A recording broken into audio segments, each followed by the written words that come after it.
All right, board gaming enthusiasts, here's the hobby question of the day. And this question is becoming more interesting and more relevant as time accelerates and the board gaming community grows with how things are produced. And criticism aside, the model that I see evolving. So a little bit of framework. I'm also a wargaming enthusiast. I'm also a D&D enthusiast. And all of these elements play into my tactica and play into the hobby that I enjoy. One of the questions that I asked last week, if you're not a wargaming enthusiast, was wargaming miniatures, you physically need the miniatures to play the game. And certain game companies like Games Workshop, which produce sci-fi and fantasy miniatures, they have been looking to enforce this rule. 3D printed miniatures, you cannot use them.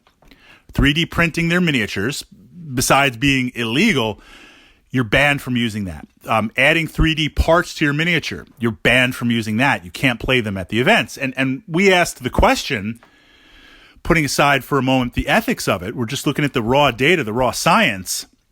The tech is at the point right now, and I've seen it, where not on all of them, because some of the GW miniatures are very well made and very beautiful. But on a lot of their miniatures, we're at the point I could 3D print that. And once it's painted up and based, you'd have no way of knowing. You'd have no way of knowing. So we've kind of crossed that line. And we see this in the Battletech community, a lot of 3D printed Battletech miniatures. So 3D printing is, well, it's definitely here to stay, but it's evolving. Okay, so how does that port over to the board gaming hobby? And how does that play in if you're a board gaming enthusiast? Do you see this perspective? So more and more, the line is becoming really, really blurred. It's interesting. I love Conan the board game. That's all I'm going to say on it, because I love the Conan IP. I love the game so much, I'll just talk about it forever. But it's a miniature-based game that when I'm playing it, I'm looking and saying, is this a board game or is this a war game?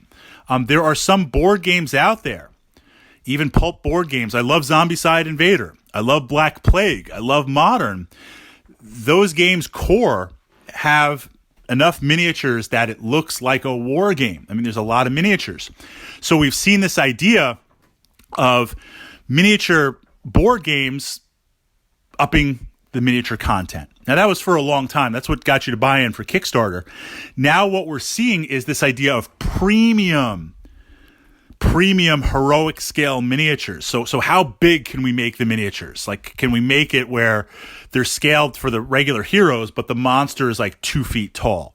Well, okay, maybe not 2 feet tall, but 8 to 12 inches. A great example of this, you want to talk about fantastic miniatures. If you don't have this title in your collection, just look at Nemesis. The miniatures are scaled where the aliens get bigger and bigger, and the Queen Alien is a fantastic looking model. You look at this model and you're like, it is huge. On the board, it looks amazing.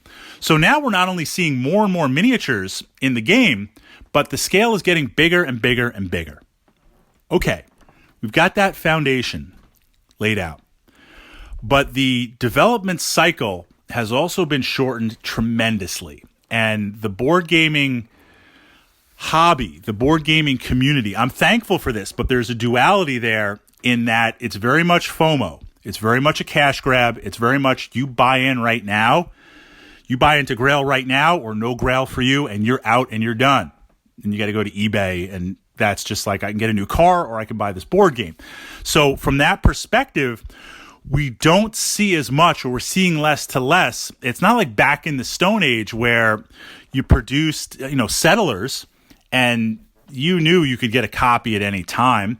You knew, okay, maybe there's the 3D Settlers version or the deluxe version, but this title was going to be in print forever. This title, well, nothing's forever. This title was going to be in print for a long time. It's now at the point where, hey, the window is you buy in now or you don't. You're out. So that accelerates it. And there are some titles in my collection that I missed out on, that I had to pick up after the fact, and they required some effort to to obtain them. And if I had waited longer, I would not be able to obtain them because the prices are so crazy. This now leads to a fusion. And this is the question. What about 3D printed board gaming miniatures? And what got me thinking about this was actually the old school, going back to Hero Quest. Now, Hero Quest, that kind of early Quest game that got us started, there are copies out there, about 100, 150, maybe a little bit less. For a long time, it wasn't produced. Now we have Hero Quest, the reprint, coming out. That's, I think, supposed to ship around December, sometime around there. For a long time, before Hero Quest was reprinted, what people would do, the rules are relatively easy. And, honestly, the rules of any board game are relatively easy if they're miniature based and don't have a ton of cards. Something like Gloomhaven. Gloomhaven's not a miniature game, it's a card game. To reproduce that's impossible. But what you saw were Hero Quest enthusiasts that, of course, take things to the extreme in a good way. They took the Hero Quest rules and made 3D resin dungeons and took miniatures from other miniature lines and painted them and effects. So you are playing on a game system with custom components. Now, custom components have been around a long time for board games. You upgrade your acrylic tokens, your cardboard tokens to acrylic. You sleeve your cards. You get the bag of Waterdeep coins and you play with that. You replace your gold pieces with coins. That's, you paint your miniatures. That's nothing new to bling that out.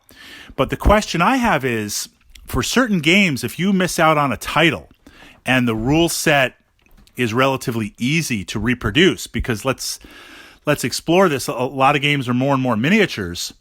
If you could 3D print those miniatures, could you recreate a game?